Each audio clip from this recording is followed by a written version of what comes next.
just for Pippi Longstocking and Lori Ingalls. You can wear them for almost any occasion and still make them look cute and fashionable.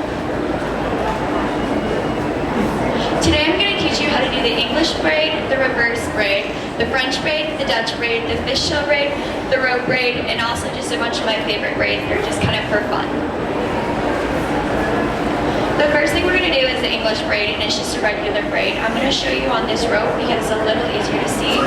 And once you know how to do the English braid, it'll be a lot easier to do the rest of them. What you're going to do is you're going to take 3 sections of your hair and then put the side section over the middle section, and then the side section over the middle section.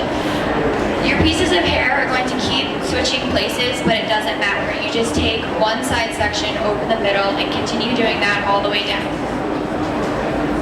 So then your finished braid will look something like this.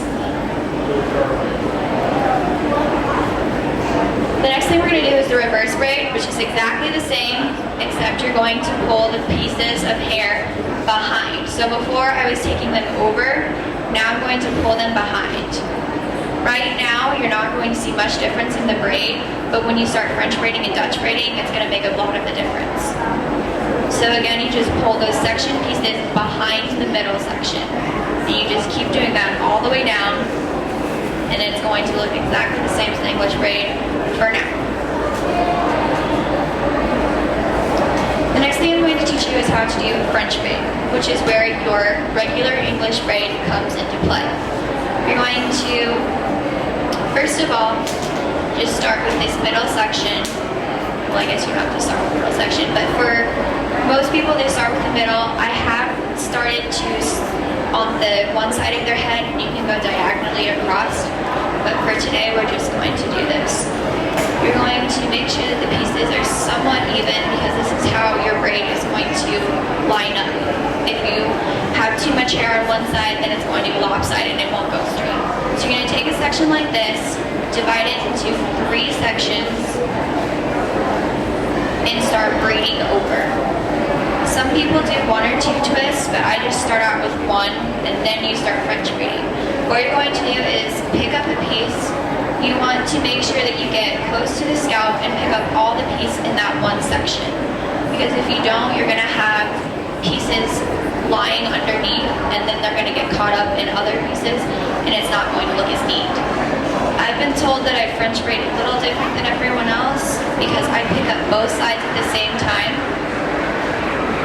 Most people pick up one side and then twist it, and then pick up the other side. I think it's easier to pick up both pieces because then I can just braid like normal, and then you go back and pick up more pieces again.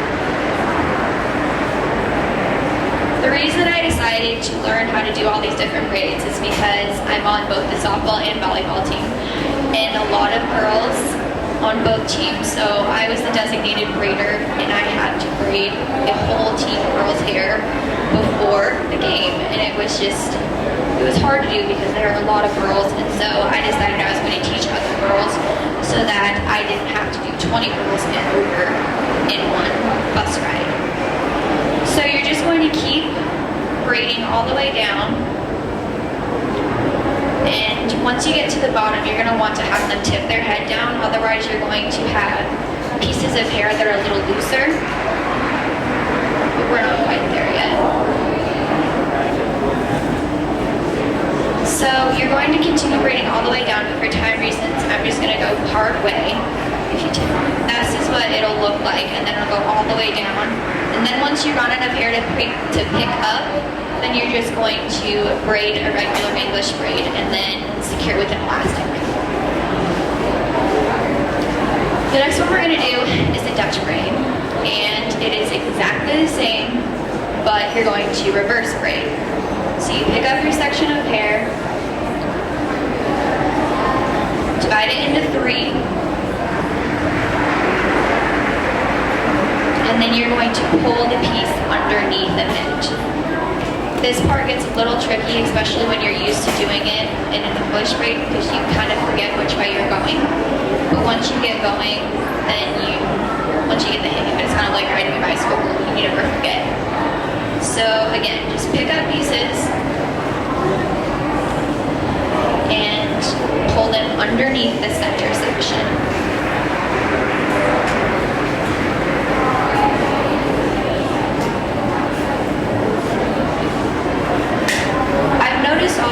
when I French braid, I always start with the right section on this side of her head and cross it over. And then when I Dutch braid, I always start with the left section. I just find it easier to start with the back side when I'm going up and down. But as you can see, when you Dutch braid, the braid's going to be sitting on top of your hair, and it's also called an exverted braid, a pop-up braid, you name it. It's just a backwards braid. It has a bunch of different names, but it's all the same thing. This one's actually one of my favorite just because it's more noticeable, and I think it stays a little better.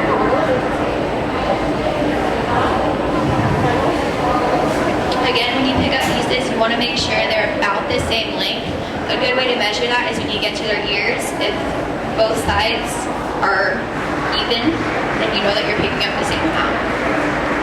So again, this is what it looks like. It's the same thing.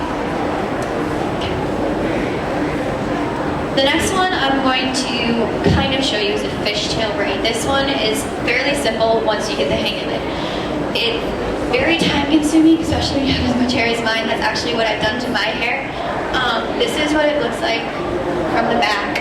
But you can, for beginners, it's easier if you start with a ponytail because you're going to use 2 pieces of hair this time. And you're going to just divide it in half, and you're going to pull a piece from the outside. It doesn't matter what size, but once you have a size, you need to stick with the same size so that it'll look uniform. You take this piece of hair and cross it over this way, and then you hold it there, and take another piece and cross it over, and you just continue doing that until it looks like this, and it'll be all tight. And the good part about this is it doesn't matter how messy it is. With the regular braids, you usually have to make sure they're nice and neat and uniform. With this one, you can make it as messy or whatever because it's supposed to be a funky, carefree braid. The next one is the rope braid, and this one is actually, it's supposed to be really easy, but this is the one I struggle with the most. It also involves only 2 pieces of hair, but again, you're going to want to put it in a ponytail for beginners just because it's easier to keep your sections separate. And you're going to divide it into 2. And what makes this tricky is you have to, let's do this.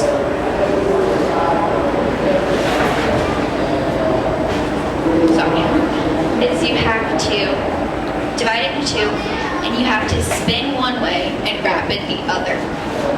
So you're going to spin this way and spin it this way, and you're going to wrap it.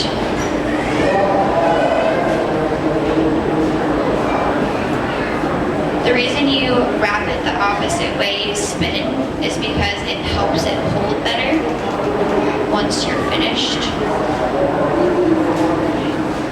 It's a little confusing with your hands.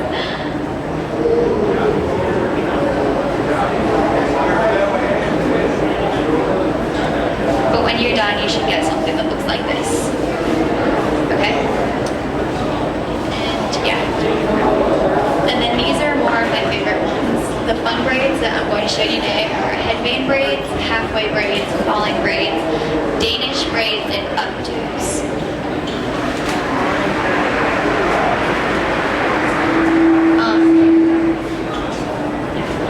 This is the headband braid, and this is usually what I do for sports just because a lot of girls have bangs like Laramie does and they can't keep them out of their face, and a lot of times like headbands have sparkles on them and referees are kind of a little sensitive about that stuff because the glitter gets on the floor and makes it slip. So you're going to just section off this part because you're not going to need it. And I'm going to do the Danish braid for this one, but you can do both the French and the Danish. You're just going to take a little section of hair and make sure that, again, you have that whole part of it, because if you leave pieces down, it's going to make the braid look messy. And you're going to go under. It's the same thing as a French braid, just littler. And you really have to focus on keeping it going straight down, because when I do it on my own hair, I have a tendency to want to go back just because my arms get tired and it doesn't look as good.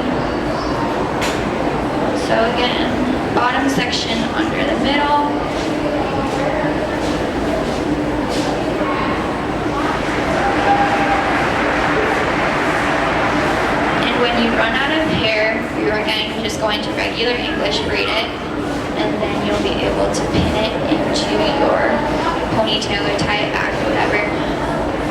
Elastics works really well. The reason I use elastics, these little ones, like I have in my hair right now, they're little, I don't know if you can see them, but because they hide better in your hair, when you have the big ponytail holders, they tend to slip out because you don't have enough hair around them, or you have to wrap them around a million times, and it's simpler to use the elastics. The elastics are actually really cheap, and you can buy them in different colors. I have neon colors, but you can get them in clear and black or anything to match your hair. So once you do that, you're going to finish up the braid, and then you can pin it back. This one is my little sister's favorite one, and it's the same as a French braid, except you're only, like I did in the demonstration, you're only going to go to her hair, and then you can either braid it straight down like that one in the picture, or you can pin it so that it's just braided that way.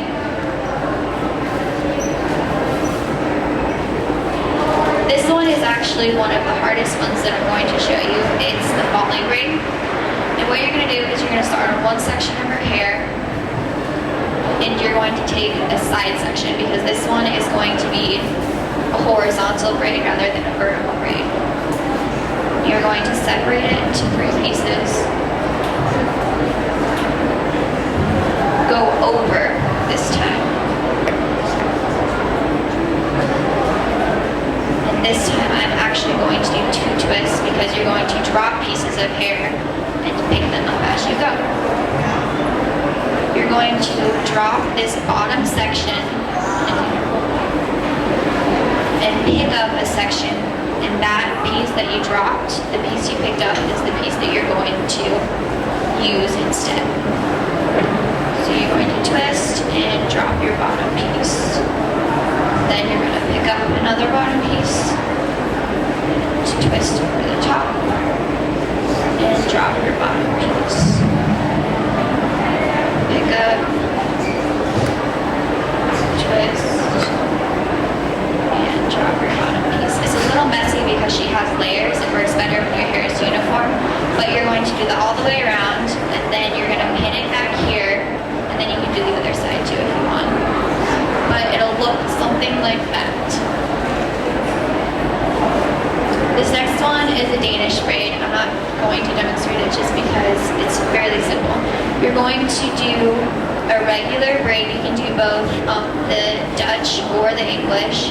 And instead of picking up another piece, you're going to just add hair on the top. You're not going to pick up the bottom. So again, I guess I will show you.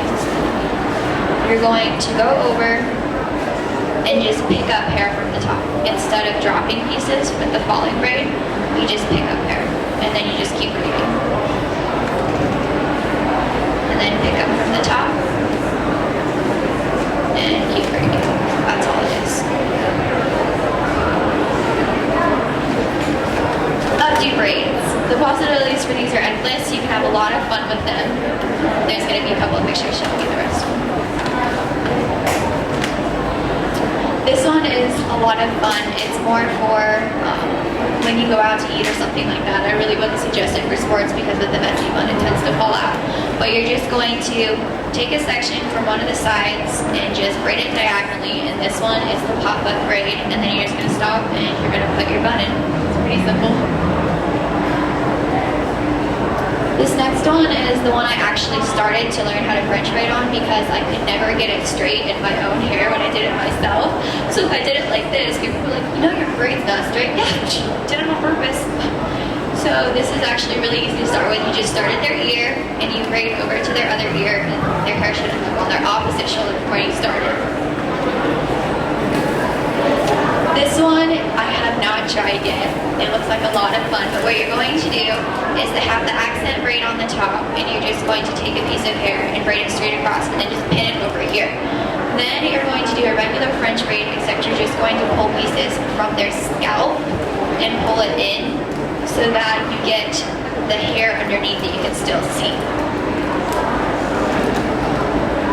This one is one of my favorites. I always wear it when I go to the pool. to do the pop-up braid because when you do the inverted braid, you technically can't see where it is just because it's not as prominent. So when you do this, I would definitely suggest the upside down braid and the pop-up braid. And you're going to have to tilt your head upside down and start from the bottom and just braid straight up. And then you're going to stop when you get to pulling apart from your ears, and then you're just going to pull the rest of it up and put it in a bun. The snake braid I'm going to show you on this because it's really cool. You're going to braid normally all the way down. It doesn't matter which way you go. I'm doing it a little looser this time because it's kind of hard to pull on the rope. But you're going to hang on to this middle piece and pull up, and then you're going to drag the knots down so that it looks like a snake is wrapping around it. That's what it'll look like in your hair. And when you do it, sometimes your hair does get a little ratted, but because it's the centerpiece that's going to get ratted, you can just brush it out and you can't even tell.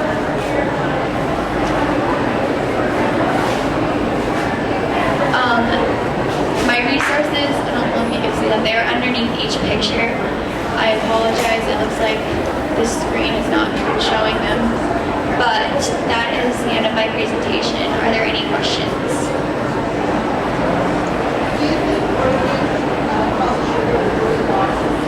The question was, do I think braiding causes my hair to break off? I do not think so. I'd heard rumors that like wearing your hair up when you slept in ponytails and stuff like that causes different types of breakage or whatever.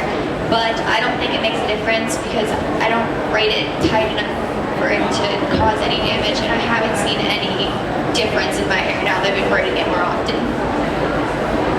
Yes? The question was, if I had to choose one braid, what would be my favorite? My favorite has to be the pop-up because you can do a bunch of different things with it, and most people don't see that very often. You do all these braids on your hair? I have tried all of these braids on my own hair by myself. This fishtail, because I wanted it to look really good so you guys would understand the process of it. It took me 4 times to get it to look like this today. It can get a little frustrating, but yes, I can do them all. Yes. I have a daughter that does not like to get up in the morning. Can you do this before they go to bed and still look good in the morning so they go to school? The question was, if you have a daughter who does not like to do her hair before school, could you do this before she goes to bed and it would still look good the next day? Yes, because that daughter happens to be right there and we do that all the time. And it looks just as good the next morning, especially if you put a little hairspray in it. Are there any more questions? Thank you for your time.